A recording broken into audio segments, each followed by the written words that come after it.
Baik. Bismillahirrahmanirrahim. Assalamualaikum warahmatullahi wabarakatuh. Waalaikumsalam. Innal hamdalillah nahmaduhu wa nasta'inuhu wa nastaghfiruh wa na'udzu billahi min syururi anfusina wa min sayyiati a'malina. Innahu may yahdihillahu fala mudhillalah wa may yudlil fala hadiyalah. Wa ashhadu an la ilaha illallah wahdahu la syarikalah wa ashhadu anna Muhammadan abduhu wa rasuluh alladzi la nabiyya ba'dah. Allahumma shalli ala Muhammad wa ala ali Muhammad kama shallaita ala Ibrahim wa ala ali Ibrahim wa barik ala Muhammad wa ala ali Muhammad kama barakta ala Ibrahim wa ala ali Ibrahim fil alamin innaka Hamidum Majid. Jamaah sekalian yang dimuliakan Allah Subhanahu wa taala, alhamdulillah wa syukrulillah, puji dan syukur hanya milik Allah Subhanahu wa taala. Pada kesempatan sore hari ini, alhamdulillah kita semuanya masih diberikan nikmat iman, nikmat Islam, nikmat sehat, nikmat kesempatan untuk terus beribadah kepada Allah Subhanahu wa taala. Wabil khusus di bulan Ramadan hari ini, mudah-mudahan Allah Subhanahu wa taala menerima ibadah-ibadah kita selama bulan Ramadan. Allah menerima ibadah salat kita, saum kita, ruku sujudnya kita di bulan Ramadan, mudah-mudahan menjadi amal saleh bagi kita semuanya. Amin Allahumma amin. Jamaah sekalian yang dimuliakan Allah Subhanahu wa taala, pada kesempatan sore hari ini kita lanjutkan kembali kajian kita. Kajian berkaitan dengan fikih Ramadan. Di pertemuan yang lalu kita baru membahas tentang definisi saum, kemudian pentingnya di adanya bulan Ramadan dan keutamaan bulan Ramadan. Yang mana keutamaan bulan Ramadan ini sangat besar sekali. Allah sediakan banyak pahala ya ketika kita melaksanakan ibadah di bulan Ramadan, wabil khusus melaksanakan ibadah saum di bulan Ramadan.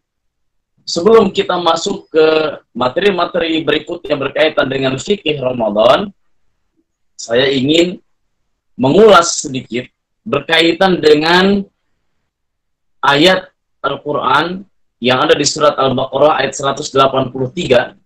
Allah Subhanahu wa taala berfirman, A'udzu billahi minasyaitonir rajim.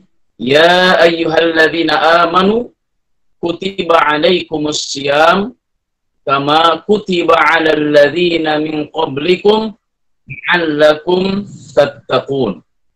Hai orang-orang yang beriman, diwajibkan kepada kalian untuk melaksanakan saum sebagaimana ibadah saum ini diperintahkan juga kepada generasi sebelumnya, la'allakum tattaqun, agar kalian menjadi orang-orang yang bertakwa. Jamaah sekalian yang dimuliakan Allah Subhanahu wa taala, kalau kita melihat secara kata, makna kata yang ada di dalam ayat ini, ya ayyuhalladzina amanu, hai orang-orang yang beriman. Pertama yang harus betul-betul diperhatikan adalah iman. Kutiba 'alaikumus syiyam, telah diwajibkan kepada kalian as-syiyam. Yang kedua. Kemudian la'allakum tattaqun, agar kalian menjadi orang yang bertakwa. Ini tiga. Sejatinya setiap orang yang melaksanakan ibadah saum mendapatkan takwa di hadapan Allah Subhanahu wa taala. Oleh karena itu, ketika melaksanakan saum, bagaimana caranya? Karena dengan melihat kata la'allakum, ini la'alla memiliki makna taroji. Taroji itu ada harapan. Harapan ketika melaksanakan ibadah saum itu, akan melahirkan takwa. Yang namanya harapan, bisa saja harapannya itu tercapai, bisa saja harapan itu tidak tercapai. Ini yang namanya harapan. La'alla, di mana taroji, yang memiliki makna taroji, ini memiliki makna ada harapan yang sama. Ada kesempatan yang sama, siapapun orangnya yang melaksanakan ibadah saum di bulan Ramadan, memiliki peluang yang sama untuk mendapatkan takwa. Oleh karena itu, karena di sini bukan jaminan, tetapi ada harapan, peluang yang sama, tidak semua orang, atau mungkin bisa jadi ada orang yang melaksanakan ibadah saum, tetapi dia tidak melahirkan takwa. Dan sebaliknya ada orang yang melaksanakan saum, dan hasilnya adalah takwa di hadapan Allah Subhanahu wa Ta'ala. Oleh karena itu, kalau kita ingin mendapatkan takwa, coba kita lihat dulu kalimat kata per kata yang ada di ayat 183 di surat Al-Baqarah. Ya ayyuhalladzina amanu. Hei orang-orang yang beriman. Ini yang diseru adalah orang yang beriman. Kenapa yang diseru adalah orang-orang yang beriman? Karena di dalam kata amanu, iman, ini memiliki dua makna. Ya. Dengan kata iman itu memiliki dua makna. Dua hak yang secara sekaligus dia tunaikan sebagai hamba Allah Subhanahu wa Ta'ala. Yang pertama adalah al-imanu bih, iman kepada Allah. Iman kepada Allah itu dia memiliki, menggabungkan keyakinan yang ada di dalam hati, kemudian diucapkan melalui lisannya dan diamalkan melalui perbuatannya. Ini adalah iman. Ini adalah iman. Al-iman iqrarun bil lisan, diucapkan dengan lisan, wa amalun bil arkaan, dan diamalkan dengan amal perbuatannya, wa i'tiqadun bil janan, dan diyakini dengan hatinya. Ini iman. Tidak bisa dihilangkan salah satunya. Harus ada. Tiga-tiganya harus ada. Ya. Ketika salah satunya hilang, ini fatal. Kenapa fatal? Ada orang misalnya yakin, iman di dalam mulutnya, saya iman. Tapi sebenarnya di hatinya tidak iman. Meskipun mungkin amal perbuatannya adalah dia menunjukkan keimanan, tetapi di hatinya tidak beriman. Lain di hati, lain di mulut, lain di hati. Ini namanya adalah orang-orang yang munafik. Seperti halnya yang dilakukan oleh Abdullah bin Ubay bin Salul pada masa Rasulullah SAW. Kemudian mungkin ada juga di dalam hatinya iman sebenarnya. Dia mengatakan iman, tetapi di mulutnya terkunci untuk mengucapkan iman. Maka keimanan seperti ini seperti halnya Abu Thalib, paman Rasulullah SAW, yang akhirnya tetap tidak mendapatkan nilai ibadah sedikit di hadapan Allah Subhanahu wa Ta'ala. Oleh karena itu harus ada tiga-tiganya. Apalagi kalau hilang semuanya, tidak di mulutnya tidak iman, di hatinya tidak iman, amal perbuatannya tidak menunjukkan iman, ini jelas adalah orang-orang yang kafir. Bagi seorang muslim yang baik, bukannya sekedar mengucapkan dua kalimat syahadat, asyhadu an la ilaha illallah, tetapi levelnya harus dinaikkan menjadi orang-orang yang beriman. Orang-orang yang betul-betul secara lisannya dia mengucapkan iman, hatinya dia yakin, kemudian amal perbuatannya pun betul-betul mencerminkan keimanannya kepada Allah Subhanahu wa Ta'ala. Ikhwafil rahimakumullah, jemaah sekalian yang dimuliakan Allah Subhanahu wa Ta'ala. Ya ayyuhalladzina amanu, hai orang yang beriman, kutiba, diwajibkan kepada kalian untuk melaksanakan saum. Kutiba di sini menggunakan fi'il majhul. Ya, kata kutiba di sini adalah menunjukkan kata pasif. Yang kata pasif ini dalam bahasa Arab menunjukkan yang pertama, sudah nggak usah disebutkan lagi siapa yang memerintah. Ketika yang disuruh ada orang yang beriman, maka orang yang beriman itu sudah tidak harus mempertanyakan lagi siapa yang memberikan perintah. Dia sudah paham dengan sendirinya yang memberikan perintah itu adalah Allah. Kemudian yang kedua, memiliki makna bahwa, kata kutiba di sini memiliki makna bahwa urusan ini adalah memiliki ibadah yang berat. Bobot ibadahnya itu berat. Tetapi meskipun bobot ibadahnya ini adalah berat, tetapi ketika dilakukan oleh orang yang beriman, meskipun berat, akan bisa dilaksanakan dengan ringan. Oleh karena itu, karena ini adalah bobotnya berat, maka yang disuruh adalah amanu, hei orang-orang yang beriman. Kenapa orang yang beriman? Karena yang beriman, meskipun ibadah ini berat, pasti akan bisa dia laksanakan dengan baik, bisa dia laksanakan dengan sempurna, bisa dia laksanakan dengan mudah. Ya ayyuhalladzina amanu kutiba. Ikhwafillah rahimakumullah. Oleh karena itu, dengan dipanggilnya orang beriman, kan dia memiliki makna penunaian hak Allah Subhanahu wa Ta'ala. Pertama, dia beriman kepada Allah. Yang kedua adalah taat kepada Allah. Tidak mungkin orang yang beriman tidak taat kepada Allah. Orang yang beriman pasti taat kepada Allah Subhanahu wa Ta'ala, dan dia pasti mau melaksanakan ibadah kepada Allah, berapapun seberat apapun ibadah tersebut disyariatkan kepada dirinya. Ikhwafillah rahimakumullah, jamaah sekalian yang dimuliakan Allah Subhanahu wa Ta'ala. Kutiba alaikumus siyam, diwajibkan kepada kalian as-siyam. Siyam bukan saum. Kita sering menerjemahkan telah diwajibkan ibadah saum, ibadah puasa. Tetapi kalimat yang digunakan dalam Al-Quran adalah as-siyam. Soma yasumu sauman wa siyaman. Secara bahasa adalah soma yasumu sauman wa siyaman. Ini isi masdar, merupakan keterangan pekerjaannya, yaitu saum dan siyam. Ada makna, ada perbedaan dan ada kesamaan. Ya. Perbedaannya adalah as-siyam dan kata as-saum. Ya, kalau saum itu menahan. Saum ini memiliki makna lebih umum.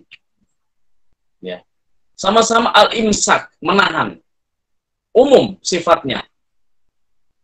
Contoh, Siti Maryam ketika mau lahir Isa alaihissalam, kaget. Ya, kaget. Kenapa kaget? Karena Siti Maryam merasa bahwa dirinya belum pernah digauli oleh seorang laki-laki pun. Ya.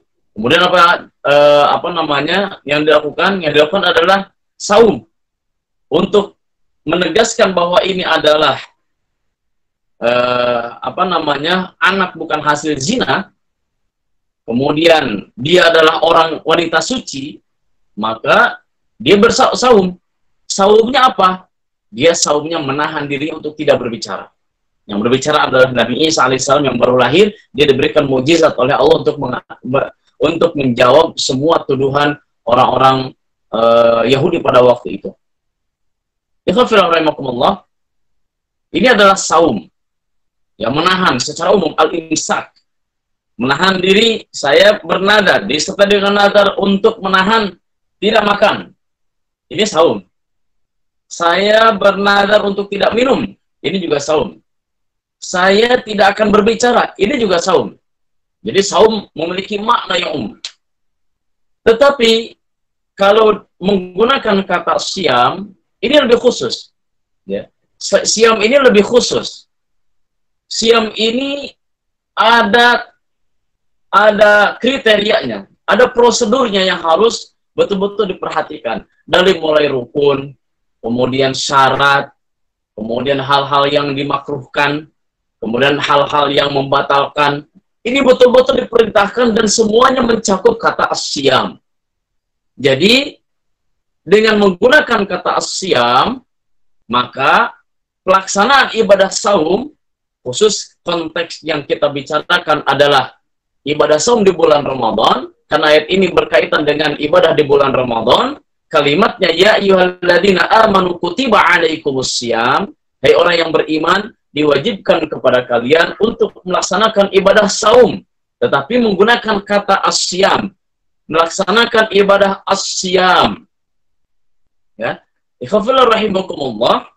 Maka pemahaman kita ketika membaca ayat ini dengan adanya melaksanakan ibadah saum, ya, bukan hanya sekedar saum menahan dirinya untuk tidak makan, bukan hanya sekedar menahan dirinya untuk tidak minum, menahan dirinya untuk meninggalkan syahwat. Tetapi asyam di sini harus betul-betul kita ikuti seluruh SOP yang sudah ditentukan oleh Allah Subhanahu wa taala dan dicontohkan oleh Rasulullah sallallahu alaihi wasallam. Apa SOP-nya? Apa prosedurnya? Perhatikan rukunnya, perhatikan syarat-syaratnya, perhatikan hal-hal yang dimakruhkan, perhatikan hal-hal yang membatalkan saum, perhatikan amalan-amalan apa saja yang bisa menopang kesempurnaan ibadah puasa itu sendiri. Ikhwan fillah rahimakumullah, jamaah sekalian yang dimuliakan Allah Subhanahu wa taala, pertemuan yang lalu kita sudah membahas tentang rukun, ya, tentang rukun saum, bahwa rukun saum itu ada yang namanya rukun saum itu ada yang namanya niat. Ini niatnya harus benar. Niatnya lillahi ta'ala. Ya. Niatnya lillahi ta'ala. Kemudian, apalagi? Bahwa melaksanakan ibadah saum itu adalah al-imsak. Menahan. Menahan untuk tidak makan, tidak minum dari kapan? Dari mulai terbit fajar sampai terbenam matahari. Ya. Terbit fajar sampai terbenam matahari. Ini adalah rukun. Kemudian yang membatalkan apa saja? Nanti insya Allah akan kita terus kaji apa saja yang membatalkan ibadah saum. Yang secara umum mungkin yang membatalkan ibadah saum itu adalah masuknya sesuatu melalui tenggorokan kita. Makan, minum, ya, makan, minum, ini yang membatalkan. Jima membatalkan. Dan yang lainnya. Ini membatalkan saum. Nah, hari ini tema yang akan menjadi titik tekannya adalah bagaimana saum kita ini lebih sempurna. Ya, ibadah saum kita ini lebih sempurna. Bukan hanya sekedar tidak makan, tidak minum di siang hari. Tetapi saum kita ini betul-betul bernilai di hadapan Allah Subhanahu wa taala. Maka supaya bernilai, perhatikan betul SOP-nya, prosedurnya. Yang diwakili dengan kata asyam itu adalah ada SOP-nya. Kenapa harus kita perhatikan SOP-nya? Karena khawatir ibadah saum yang kita lakukan, sudah capek-capek nggak makan di siang hari, sudah capek kita nggak minum di siang hari, ternyata tidak bernilai, tidak memiliki nilai di hadapan Allah Subhanahu wa taala. Makanya kalau kita lihat kata la'alla, ini potensi. Dengan saum itu potensinya takwa. Yang namanya potensi, bisa saja dia melaksanakan saum sesuai dengan harapannya, bisa saja saum tetapi tidak mencapai harapannya. Ikhwafillah rahimakumullah, jamaah sekalian yang dimuliakan Allah Subhanahu wa taala. Perhatikan betul ya, berkaitan dengan hal-hal yang bisa menghilangkan kesempurnaan, dan perhatikan betul mana ibadah yang bisa menyempurnakan ibadah saum. Ikhwan fillah rahimakumullah, ada hadis Rasulullah sallallahu alaihi wasallam, man lam yada' qaula zur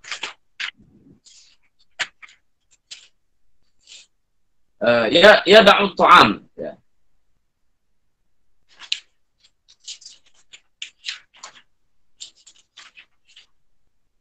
Ada hadis Rasulullah SAW, man lam yada' qaula zur wal 'amala bihi falaysa lillahi hajatun fi an yada' ta'amahu wa syarabahu. Rasulullah SAW bersabda, man lam yada' qaula zur, barang siapa yang tidak meninggalkan ucapan kotor, qaula zur, perkataan dosa, hajatun, tidak alasan bagi Allah Subhanahu wa taala untuk memberikan pahala baginya fi an yada' ta'amahu wa syarabahu, meskipun dia sudah meninggalkan makan, meninggalkan minum di siang hari. Rahimakumullah. Jamaah sekalian yang dimuliakan Allah Subhanahu wa taala, ini hadis ini betul-betul menjadi patron bagi kita semuanya. Khawatir kita sudah tidak makan, tidak minum dari siang hari, ternyata tidak memiliki nilai di hadapan Allah Subhanahu wa taala. Ternyata apa penyebabnya? Di antaranya adalah man lam yada' qaulaz zur. Barang siapa yang tidak meninggalkan ucapan perkataan dosa. Perkataan dosa itu apa? Ucapannya mengandung ghibah. Di hadis yang lain di riwayat Imam Ahmad menambahkan dengan bil ghibah. Maknanya adalah ghibah, ngomongin orang lagi puasa, ngomongin orang, atau memfitnah atau mencela, menghina orang. Ini semuanya adalah ucapan az-zur, qaul az-zur, ucapan-ucapan yang mengandung dosa. Kalau itu tidak dijaga, mulut kita tidak dijaga, maka tidak ada nilai sedikit pun di hadapan Allah Subhanahu wa taala, meskipun kita sudah tidak makan, tidak minum di siang hari di bulan Ramadan. Waliyadzubillah. Kita harus berlindung kepada Allah Subhanahu wa taala dari perbuatan atau dari ucapan-ucapan dosa sehingga menggugurkan seluruh amal ibadah saum kita. Ikhwafillah, jemaah sekalian yang dimuliakan Allah Subhanahu wa taala, kita lihat lagi di hadis yang lain, ya. Di hadis yang lain,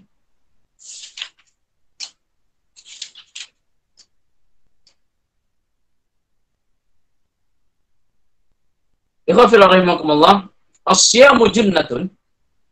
Siam itu adalah junnah, perisai. Fala yarfuth wala yajhal. Maka janganlah kalian mengucapkan kata-kata keji, dan janganlah kalian melakukan perbuatan-perbuatan yang bodoh. Ini menguatkan hadis yang pertama. Ya, perisai. Yang namanya perisai itu tameng kita dari api neraka. Tetapi di hadis ini disebutkan fala yarfuth, jangan mengucapkan kata-kata kotor. Wala yajhal, dan janganlah dia melakukan perbuatan-perbuatan yang bodoh. Perbuatan yang menghilangkan ibadah, pahala ibadah saum, amalan atau perbuatan yang menggugurkan nilai-nilai ibadah saum, harus kita hilangkan. Jangan sampai kita melakukan perbuatan-perbuatan itu. Ikhwafillah, jamaah sekalian dimuliakan Allah Subhanahu wa taala, ya. Kita lihat lagi hadis yang lain sebagai pengingat kita semuanya. Man shoma Ramadan imanan wa ihtisaban ghufira lahu ma taqaddama min dzambih. Barang siapa yang melaksanakan ibadah saum, man shoma Ramadana, barang siapa yang melaksanakan ibadah saum di bulan Ramadan, imanan, disertai dengan iman, wahtisaban, dan disertai dengan ihtisab, ghufira lahu ma taqaddama min dzambih, maka Allah akan ampuni seluruh dosa-dosanya yang lalu. Allah akan ampuni seluruh dosa-dosanya yang lalu. Ikhwafillah rahimakumullah, kalau kita pahami secara makna kebalikannya adalah man shoma, barang siapa yang melaksanakan ibadah saum tidak disertai dengan iman, tidak disertai dengan ihtisab, maka dia tidak akan diampuni Allah Subhanahu wa taala. Ini makna kebalikannya. Artinya apa? Iman dan ihtisab ini betul-betul akan menjadi faktor pendukung bahwa saum kita akan lebih sempurna di hadapan Allah Subhanahu wa taala, akan lebih bernilai di hadapan Allah Subhanahu wa taala. Ikhwafillah rahimakumullah, jamaah sekalian yang dimuliakan Allah Subhanahu wa taala, iman disertai dengan iman tadi sudah disebutkan mana iman, dan yang kedua adalah ihtisab. Ihtisab itu dari kata hasibah yahsab, ngitung, ngatur strategi. Ini ihtisab, ya. Strateginya apa? Seperti halnya kita mau berdagang, berniaga, bagaimana kita punya sama-sama punya modal 1 juta, kita juga sama-sama punya barang yang sama, kita punya semua hal yang sama dengan orang lain. Dan sama-sama memiliki potensi untuk mendapatkan keuntungan yang besar. Apakah di akhir perniagaannya akan mendapatkan keuntungan yang sama? Si A dan si B dagang, modalnya sama, barang dagangannya sama. Apakah ketika di hari yang ditentukan, dia mulai berdagang dari tanggal 1 sampai tanggal 31 bulan penuh. Ketika di akhir bulan, apakah dua-duanya punya keuntungan yang sama-sama besar? Masih ada kemungkinan. Bisa jadi iya, sama-sama punya keuntungan yang besar. Atau bahkan mungkin kemungkinan yang kedua, dua-duanya tidak memiliki keuntungan. Kemungkinan yang ketiga, si A punya keuntungan si A lebih besar dibanding si B. Yang keempat, keuntungan si B lebih besar dibanding si A. Artinya apa? Potensinya sama, tetapi hasilnya belum tentu sama. Ikhwafirullah, alangkah bahagianya kalau kita semuanya, jamaah semuanya, yang ada di rumah, ya, anak-anak, istrinya, suaminya, semuanya, kaum muslimin semuanya, kalau ibadah di bulan Ramadan ini betul-betul memiliki hasil yang sama, memiliki hasil yang maksimal untuk mendapatkan takwa di hadapan Allah Subhanahu wa taala. Tetapi waliyadzubillah, kita harus berlindung kepada Allah Subhanahu wa taala jika ternyata apa yang kita lakukan di bulan Ramadan ini tidak memiliki nilai sedikit pun di hadapan Allah Subhanahu wa taala. Oleh karena itu, di antara faktor pendukung suksesnya seseorang melaksanakan ibadah saum sehingga melahirkan nilai yang mulia di hadapan Allah, melahirkan nilai takwa di hadapan Allah, maka perhatikan kata ihtisab. Apa itu ihtisab? Ihtisab itu dihitung strateginya. Seperti berdagang, dia ngitung. Ini berdagang, dagangnya ini, bagaimana teknik pemasarannya, kepada siapa objeknya, bagaimana caranya supaya dagangan ini laku. Dagangan ini terjual, habis, dan keuntungan yang dia dapatkan adalah keuntungan yang maksimal. Begitu juga bulan Ramadan, ihtisab, harus betul-betul ngitung. Ya, harus betul-betul ngitung. Ibadah bulan Ramadan yang kita lakukan, betul-betul nanti hasilnya menghasilkan takwa. Ya, menghasilkan takwa. Takwanya bukan hanya di bulan Ramadan, tetapi takwanya sampai Ramadan meninggalkan kita semuanya. Maka bisa kita lihat ikhwafillah rahimakumullah di kalimat la'allakum tattaqun menggunakan fi'il mudhari. La'alla memiliki taraji, makna potensi yang sama, ya. Tattaqun, agar kalian menjadi orang-orang yang bertakwa, dan kalimat tattaqun memiliki makna dengan menggunakan fi'il mudhari yang memiliki makna sedang atau akan. Tattaqun sedang atau akan. Artinya apa? Bahwa takwanya itu bukan hanya dirasakan dan dilakukan di bulan Ramadan saja, tetapi takwanya harus betul-betul ada efek. Ya, takwanya itu betul-betul ada di dalam jiwanya sampai Ramadan meninggalkan kita semuanya. Ikhwafillah rahimakumullah, jamaah sekalian yang dimuliakan Allah Subhanahu wa taala. Ya, Syekh Yusuf Qaradawi memberikan nasihat kepada kita, kun rabbaniyan walatakun ramadhaniyan. Jadilah hamba-hamba rabbani, bukan hamba-hamba ramadhani. Artinya apa? Jadilah hamba-hamba rabbani. Kita baik ahli ibadahnya itu menjadi rabbani hakiki. Ahli ibadah yang hakiki. Nggak pilih-pilih waktu, nggak pilih-pilih kesempatan, nggak pilih-pilih tempat. Tetapi dimanapun, kapanpun, dia ahli ibadah. Dia adalah rabbani hakiki. Bukan ramadhani. Ya, bukan ahli ibadahnya hanya di bulan Ramadan. Meskipun Ramadan meninggalkan kita semuanya, kita tetap menjadi ahli ibadah di hadapan Allah Subhanahu wa taala. Khafillah rahimakumullah, tidak heran kalau ternyata di bulan Ramadan, ya, di bulan Ramadan orang-orang sangat mudah untuk tergerak hatinya melaksanakan ibadah, dari mulai tilawah Al-Qur'an, sedekah, dan sebagainya, sangat-sangat mudah. Nah, tetapi ibadah-ibadah itu bukan hanya terbatas di bulan Ramadan saja, tetapi mudah-mudahan ya bisa tetap dilakukan di luar bulan Ramadan. Ikhwafillah rahimakumullah. Kita kembali ke kalimat ihtisab, strategi. Apa saja yang bisa menyempurnakan ibadah bulan Ramadan, bukan hanya sekedar makan, bukan hanya sekedar minum, maka ada beberapa amalan yang harus betul-betul kita perhatikan. Ada beberapa amalan yang harus kita kerjakan selama di bulan Ramadan, yang mudah-mudahan amal-amalan ini bukan hanya dilakukan di bulan Ramadan, tetapi juga sudah menjadi habit, sudah menjadi kebiasaan kita untuk kita lakukan di luar bulan Ramadan. Ikhwafillah rahimakumullah, apa saja yang harus kita lakukan?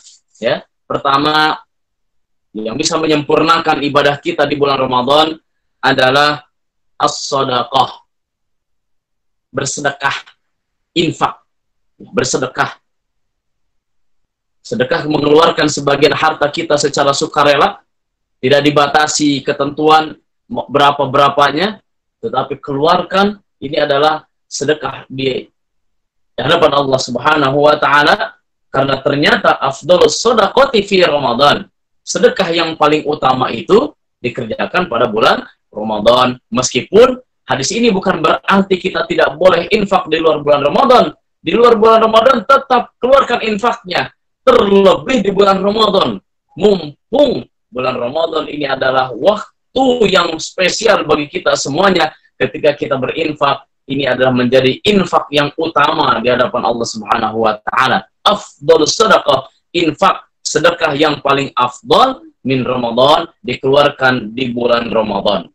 Ikhwafillah rahimakumullah, bapak-bapak, ibu-ibu, jamaah sekalian yang dimuliakan Allah Subhanahu wa Ta'ala, bahkan Rasulullah sallallahu alaihi wasallam kan ajwadan nasi bil khair. Ya, bahwa Rasulullah itu adalah orang yang paling dermawan.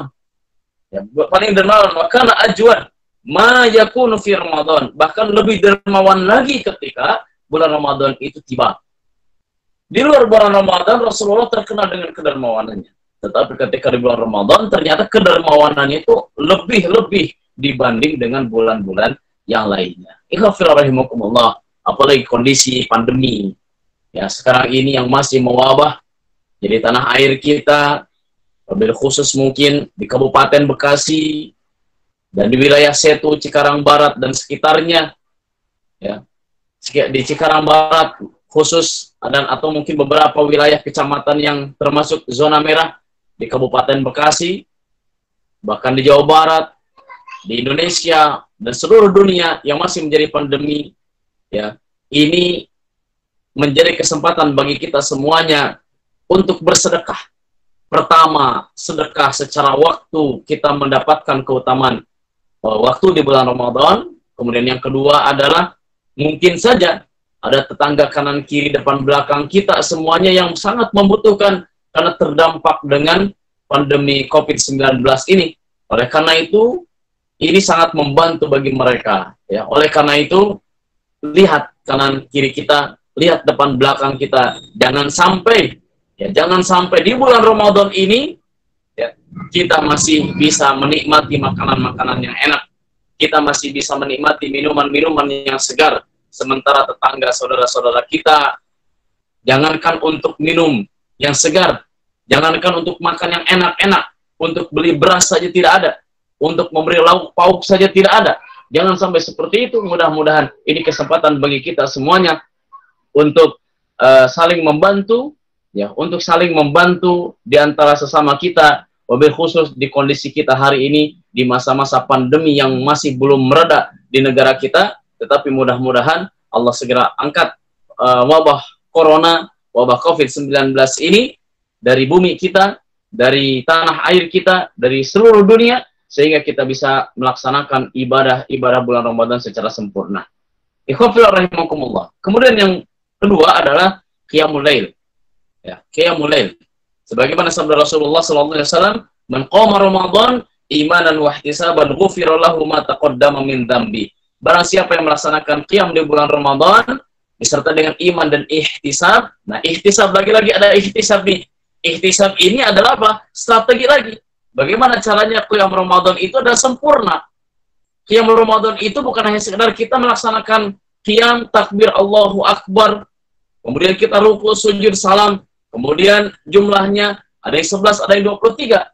Tetapi bagaimana sholat yang 11 rakaat atau 23 rakaat tersebut betul-betul sempurna di hadapan Allah Subhanahu wa Ta'ala, maka perhatikanlah rukun-rukun sholatnya, perhatikan kaifiatnya, perhatikan niatnya. Jangan sampai niatnya bukan karena Allah, jangan sampai kaifiat tata caranya tidak sesuai dengan tuntunan Rasul, jangan sampai rukun-rukunnya hilang. Ya, ada di antara yang harus kita perhatikan dari sisi kehusuan, ya, dari sisi tumaknina ketika kita melaksanakan qiyam bulan Ramadan, ya, ketika kita melaksanakan qiyam bulan Ramadan jangan sampai tergesa-gesa, ya, tetapi harus betul-betul tumaknina, khusyuk, sehingga qiyamnya itu betul-betul ihtisab, iman ihtisab, sehingga lahirnya adalah dosa-dosa kita diampuni Allah Subhanahu wa Ta'ala. Ikhwafil rahimakumullah, jamaah sekalian yang dimuliakan Allah Subhanahu wa Ta'ala. Oleh karena itu sampai hari ini mari kita muhasabah dari hari pertama bulan Ramadan sampai hari ini yang hari ke berapa? Hari ke 10, ya. Apakah selama 10 hari ini kita setiap hari melaksanakan qiyam Ramadan atau ada beberapa hari yang bolong?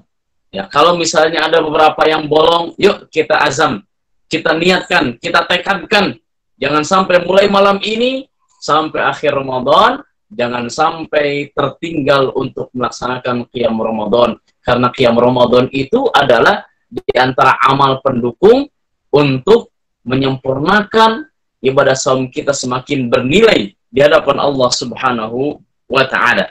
Ikhwafil rahimakumullah, jemaah sekalian yang dimuliakan Allah Subhanahu wa Ta'ala. Yang berikutnya adalah tilawatul Quran. Jangan sampai kita meninggalkan tilawah Al-Quran. Membaca Al-Quran.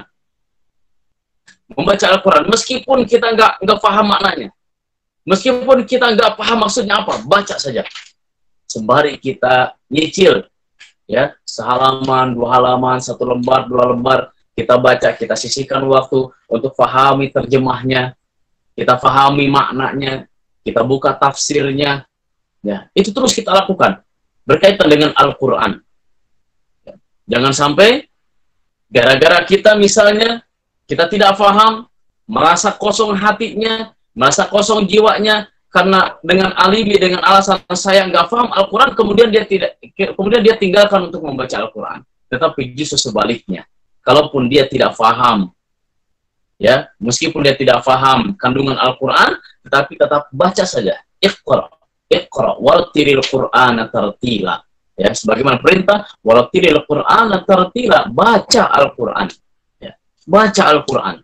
Bagaimana kalau nggak bisa cepat-cepat? Memang nggak boleh cepat-cepat. La tuharrik bihi lisanaka bih. La tuharrik lisanaka lita'jala bih. Janganlah engkau menggerakkan lidahnya lita'jala bih untuk tergesa-gesa. Ya. Tetapi betul-betul dihayati, ya. Betul-betul dihayati. Jangan terlalu tergesa-gesa untuk membaca Al-Quran. Agar apa? Agar betul-betul dijiwai. Kita membaca dijiwai meskipun nggak paham, tetap penjiwaannya tetap harus ada. Jangan hanya sekedar mengucapkan kalimat-kalimat Quran sehingga ilmu tajwidnya terbengkalai, ilmu tajwidnya tidak tidak teraplikasikan, ya, sehingga apa yang kita baca hanya sekedar bacanya tidak berkualitas. Ikhwafil rahimakumullah, justru di bulan Ramadan ini ada kesempatan bagi kita semuanya untuk upgrade diri, untuk momen bagi kita semuanya untuk terus berdekatan dengan Al-Quran. Sebagaimana Rasulullah SAW senantiasa membaca Al-Quran di hadapan malaikat Jibril berkali-kali, gitu ya. Nah, dan semakin dekat dengan Al-Quran. Oleh karena itu kita dekatkan hati kita dengan Al-Quran. Karena Al-Quran ini adalah bulan Ramadan ini adalah bulannya Al-Quran, Syahrul Quran. Ya, dekatkan diri kita dengan Al-Quran. Baca tilawah Al-Quran. Ya, mudah-mudahan bisa sanggup minimal 1 hari 1 juz. Kalaupun belum sanggup, masih merasa berat, ya minimal setengah juz 1 hari di dalam setiap harinya di bulan Ramadan. Yang mudah-mudahan banyak ikhtiar kita ketika kita ingin membaca Al-Quran 1 juz, apalagi dalam kondisi work from home, ya, kita kerja di rumah atau banyak waktu luang kita semuanya, maka mudah-mudahan setidaknya minimal 1 juz. 1 hari kita bisa hatamkan Al-Quran. Dan mudah-mudahan selama bulan Ramadan bisa 30 juz kita hatamkan. Satu kali minimal kita hatamkan Al-Quran selama bulan Ramadan. Ustaz, saya masih merasa berat. Maka bisa kita baca secara nyicil. Berdasarkan waktu sholat kita. Ya, berdasarkan waktu sholat kita. Subuh, duhur, asar, maghrib, isya. 1 juz ada 10 lembar. 10 lembar dibagi 5 waktu, 2 lembar. Setiap kali kita melaksanakan sholat, maka bacalah 2 lembar. Kalau ternyata sekaligus 2 lembar masih terasa berat, maka bisa kita pecah lagi menjadi 2. 1 lembar, 1 lembar. Sebelum sholat 1 lembar, setelah sholat 1 lembar. Kita bisa membaca sebelum subuh 1 lembar, setelah subuh 1 lembar, sebelum duhur 1 lembar, setelah duhur 1 lembar. Mudah-mudahan ketika kita selesai melaksanakan sholat tarawih, sholat isya, kita sudah khatam membaca Al-Quran 1 juz 1 hari. Ikhwan fillah rahimakumullah, jamaah sekalian yang dimuliakan Allah Subhanahu wa Ta'ala. Kemudian yang harus kita perhatikan juga adalah kita bisa melaksanakan i'tikaf. Kalaupun nanti ada waktunya, ada kesempatannya, kita bisa melaksanakan i'tikaf. Kalaupun tidak ada, maka maksimalkan kita ibadah di rumah, ya, di rumah masing-masing. Kita maksimalkan ibadah, ya, perbanyak zikir, perbanyak tilawah Al-Quran, ya, perbanyak zikir, perbanyak tilawah, ya, perbanyak mengkaji agar kita semakin menjadi orang yang bertakwa di hadapan Allah Subhanahu wa Ta'ala, ya. Ini dengan aktivitas i'tikaf, ya, i'tikaf. Ikhwan fillah rahimakumullah. Setidaknya 4 tadi: sedekah, membaca Al-Quran, qiyamul lail, membaca Al-Quran, kemudian i'tikaf. Ini amal-amal penunjangnya. Ya, di antaranya amal penunjangnya, berbuat baik, menolong orang. Semuanya amal aktivitas kebaikan, ini semuanya akan menjadi faktor pendukung sempurnanya ibadah saum kita. Dan tadi ada hal-hal yang harus dilarang, hal-hal yang harus ditinggalkan. Di antaranya adalah ucapan-ucapan kotor, perbuatan yang sia-sia, ya, perbuatan yang sia-sia, dan ini memang harus betul-betul dilatih, ya, harus betul-betul dilatih. Kenapa harus betul-betul dilatih? Maka dia standar. Kalau kita ingin menjadi orang yang bertakwa, maka lakukanlah amal-amal orang yang bertakwa. Maka dengan kalimat as-siyam, maka sejatinya seseorang yang melaksanakan saum di bulan Ramadan, dan kita pahami kata asyam, selain kita menahan diri kita dari tidak makan, tidak minum, menahan syahwatnya, mengendalikan dirinya, juga kita laksanakan sedekahnya, laksanakan qiyam Ramadannya, baca Al-Quran, i'tikaf, jaga mulutnya, jaga lisannya, jaga perbuatannya dari perbuatan yang sia-sia. Kenapa demikian? Karena itu semuanya adalah amal-amal karakter orang yang bertakwa. Jika itu yang sudah kita lakukan, maka la'allakum tattaqun, itu pasti kita dapatkan. Bukan hanya di bulan Ramadan, dan bisa jika kita mampu pertahankan, itu akan terus kita dapatkan sampai bulan Ramadan.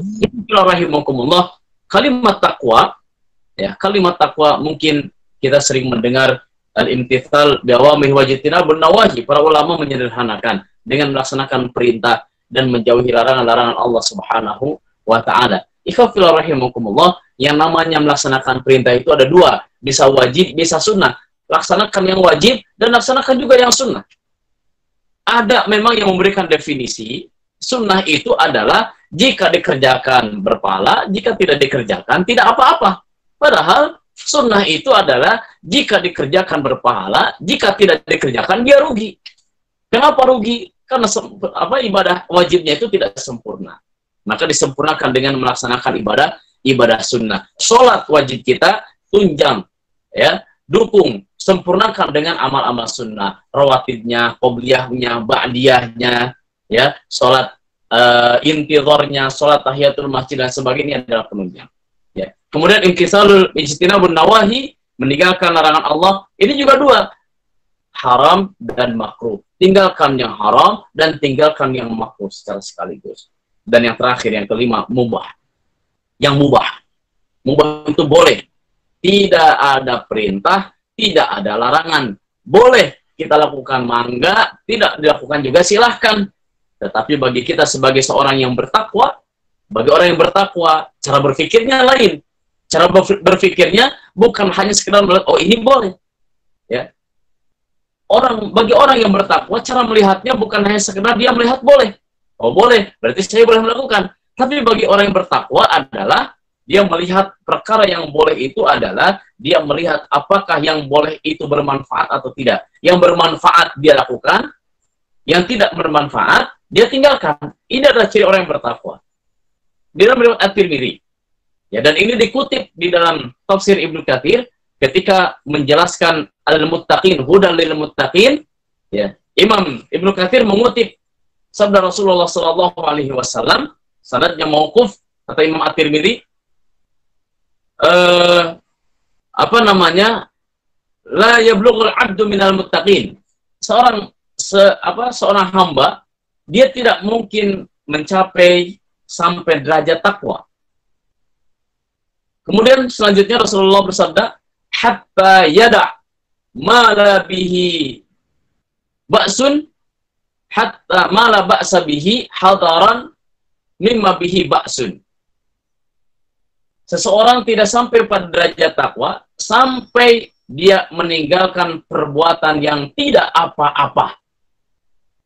Yang tidak apa-apa itu adalah boleh, mubah. Hadaran mimma bihi ba'sun. Kenapa dia meninggalkan perkara atau sesuatu yang tidak apa-apa? Hadaran mimma bihi ba'sun. Karena khawatir terjadi apa-apa. Terjadi apa-apa itu apa maksudnya? Dia lakukan memang mubah, tapi tidak ada manfaatnya. Ya, karena tidak ada manfaatnya, maka khawatir akan terjadi apa-apa di kemudian hari, karena kita termasuk orang-orang yang menyia-nyiakan waktu. Oleh karena itu, perhatikan betul perkara yang mubah. Ya, banyak sekali perkara yang mubah yang harus betul-betul kita perhatikan. Ya, perhatikan.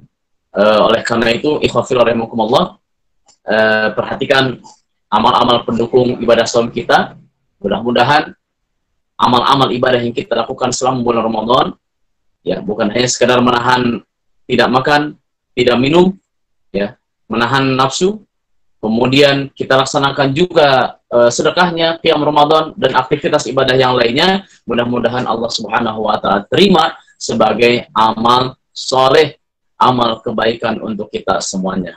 Ikhwati rahimakumullah, jemaah sekalian yang dimuliakan Allah Subhanahu wa taala, mungkin itu saja yang bisa saya sampaikan pada kesempatan sore hari ini. Mudah-mudahan bermanfaat, khususnya bagi saya pribadi yang menyampaikan, dan umumnya untuk ikhwafillah yang menyimak kajian pada sore hari ini, dimanapun Anda berada. Mudah-mudahan menjadi amal soleh dan menjadi ilmu yang bermanfaat bagi kita semuanya. Akhirul kalam, itu saja yang bisa saya sampaikan. Wassalamualaikum ala sayyidina Muhammad wa ala alihi wa sahbihi ajma'in. Wassalamualaikum warahmatullahi wabarakatuh.